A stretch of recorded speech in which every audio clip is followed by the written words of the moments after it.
Hi guys, good morning. My name is Crystal and welcome to my YouTube channel. Welcome old subscribers, welcome new. If you like my videos, please press the like button. If you like them even more, please subscribe. So this is Sunday morning. Last night I took Max out for a walk as usual, and I came back and I watched the Joker film again. I just like it. If you like something, you tend to watch it over and over again. So I watched the Joker film again last night.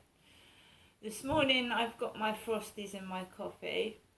Alexa, what's the time, please? The time is 8:34 a.m. Alexa, what's the date today? It's Sunday the 21st of August. And Alexa, the weather forecast. Alexa, the weather. Currently, in Rochester it's 17 degrees Celsius with partly sunny skies. You can expect more of the same today, with a high of 25 degrees and a low of 13 degrees. Right, Alexa, can you tell me a joke? Knock knock. Who's there? Noah. Noah who? No, I'm sorry. I've got the wrong address. Right guys, so the sun is out this morning. It still feels warm. It's not cold. The temperature's slightly dipped, but I still feel hot. Just put these over there. Right, so last night my neighbour came home upstairs and he was wearing his Puma top. Now I wrote about that in my diary. I've got, my mind works overdrive, right? And people like me that have got depression and low self-esteem, and I have since a child had low self-esteem because of the way I was living, and I thought everyone was against me. Now that wasn't my fault. I learned not to trust adults because I was being abused and kept away from other people, so I didn't speak. So I learnt to not trust people. So even as a child, I used to stay clear of people, hide from them, because I didn't trust them. So I have this weird, as a child, I always took car number plates down. My dad was a TV installer for Granada TV rental, radio rentals. And, I used to go with my dad to work. Dad used to take me to work. And I just used to sit and take down car number plates. And I always did that when I went on holiday with my parents as well, when we went to New Romney, Dymchurch High, Dungeness, because my dad liked the miniature railway, the Hive, Dymchurch, Dungeness miniature railway, the miniature steam trains.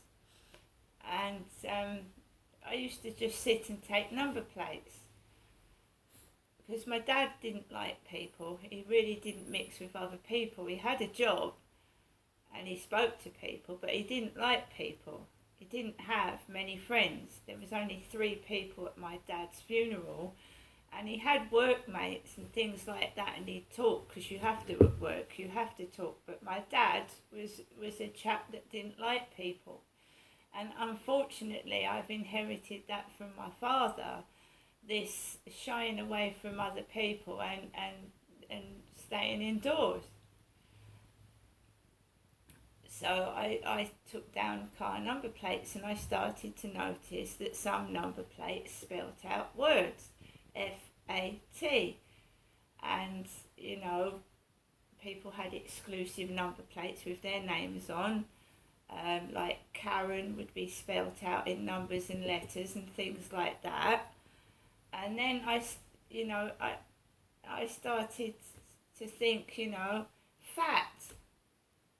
There's a car with the number plate fat outside the house. Are they saying I'm fat? Do you know what I mean? I was a kid then.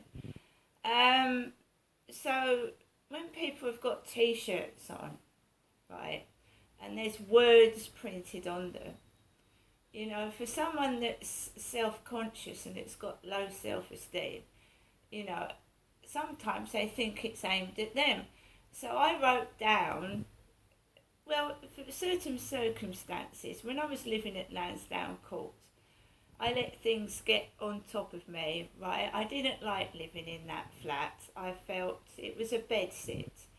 There wasn't even a door on my bedroom. I let the place go, and that's what happens when you get depressed. You let things go, you let things slide. So I let it get into a bit of a state, right? It didn't mean I still had a bath. I still cleaned myself. I still put deodorant on under my arms. So I wondered why, whenever I used to go into Chatham Library, that there would be people that were unhygienic, you know, they would smell. Their underarms would smell, you know, and chaps like my father would walk into the library with dirty beards and stained clothes, and they would smell. And then the staff would say, because they needed to get the air freshener out.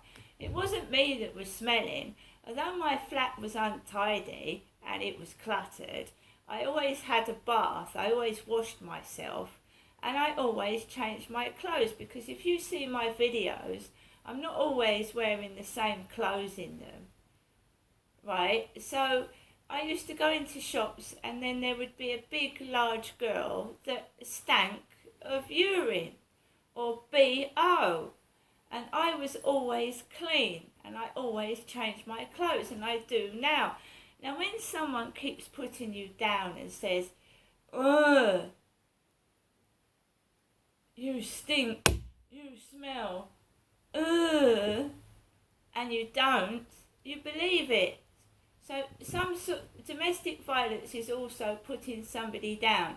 It's putting them down in front of other people, because a domestic violence abuser does not want you to make friends with anybody else.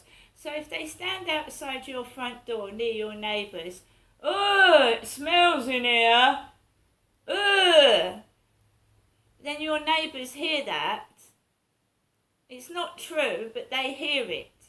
So someone that wants to control you and doesn't want you to have any money, doesn't want you to have any friends, doesn't want you to be anything, and keeps putting you down, down, down, down, down, all the time. You're stupid. You look like a pig. Then you don't want to go outside. And then when they shout outside your front door and all the neighbours hear it, then the neighbours think that what that person is saying is true. Do you understand where I'm coming from?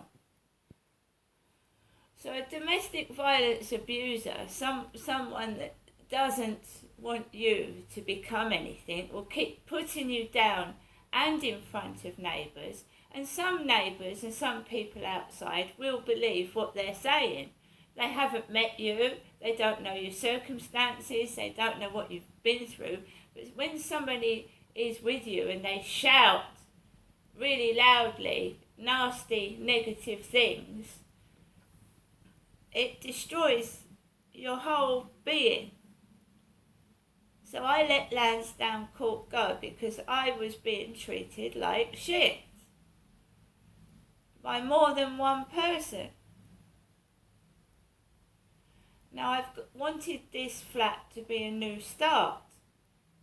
But obviously if the negative people that were surrounding you at Lansdowne Court, me, are still about and still doing the same things, then you're still going to feel fucking shitty and miserable, aren't you?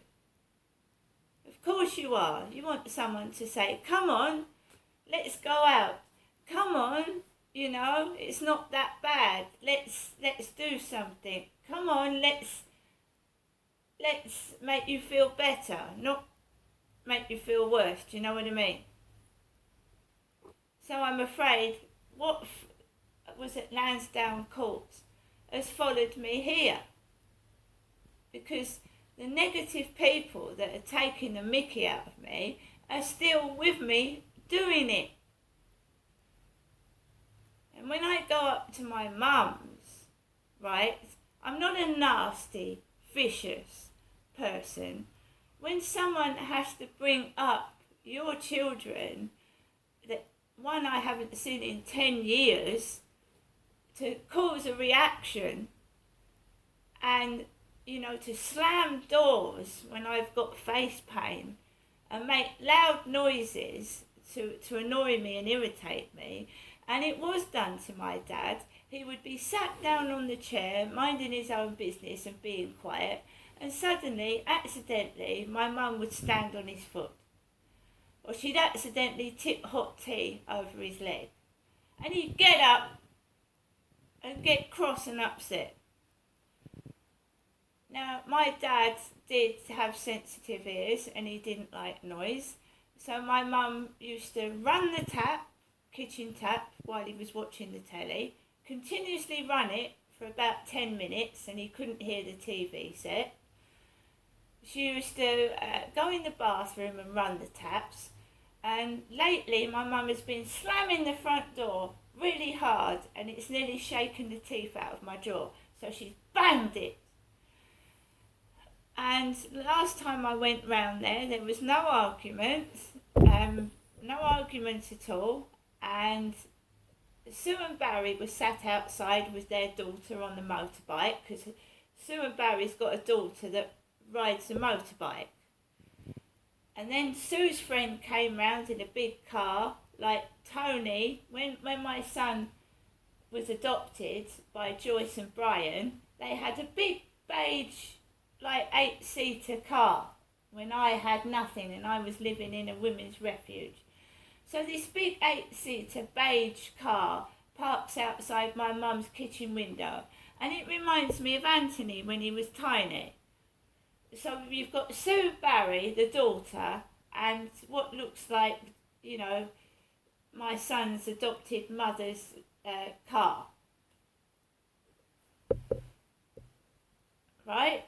Then, later on, a family's moved in 2 doors down near my mother, and there's a young girl there. They were sat out on chairs. So when I have to go outside for respite from my mother, I couldn't because there was people everywhere. So I was stuck indoors listening to my mum non-stop for 6 hours going on about her mental health nurse that lives in Maidstone, Ben. And I couldn't get away from it. The front door was locked and bolted. I couldn't get out. I didn't go to the shop when I was round my mother's the other day. And I was bolted in there. And I just had to listen to what my mum was saying about my dad again. Now my dad, yes, he was bad. But then my mum isn't 100% good. She's done bad things as well. We all have. And I just want to move on and go and visit my dad's memorial plaque and his rose at Bluebell Hill crematorium grounds and move on and let my dad rest in peace. My dad, Derek, has been dead for a year on the 25th of this month. And when my mum goes out to the taxi, "Oh, how are you?" Carrying on as usual, because my dad used to lose his temper with my mother and tell her to shut up. And it's like she wants me to act like my dad and lose my temper with her. And I don't want to. Do you see where I'm coming from? So I'm stuck in this bloody thing where I can't get out of, where she's trying to make me act like Derek. I'm not Derek, I'm a woman, and I want to move on. I want to find somebody, settle down and be myself. I'm not Derek. I'm Derek's daughter. Maybe I have got some of his traits and I lose my temper sometimes, but you don't make someone lose their temper on purpose to act like somebody else. So I'm stuck in this role and I can't get out of it. All the deck vans that park down the road. Deck. My mum is Jennifer, my dad Derek's dead, and I want to move on. Derek is dead. He's been dead for nearly a year, and I want to move on with my life and meet somebody because I was his daughter. Right? And I'm stuck with this. My dad was a bit of a monster. He did tell my mum to shut up, sometimes with good reason, when she started laughing and making rude jokes and going outside and singing. Going outside the front door and singing. Now, I was round there the other day and she was acting like that outside with the neighbours. And no one says anything when she does it. When she sings outside and talks, in quotes, bollocks, none of the neighbours say a word. It's all me, isn't it? Attack me, have a go at me and make out I'm the monster. When I'm not, I'm just a person trying to get over the death of my dad. I haven't seen my adopted son for 10 years and life can be stressful and upsetting. And I'm bound to get cross at times, especially when people bring up my child that I haven't seen for 10 years. And that's normal. And you shouldn't incite trouble to get someone to react like that. Right, I'm going to get on with the rest of my day. My Sunday is probably going to be boring as shit because I cannot be released from this prison. See you later.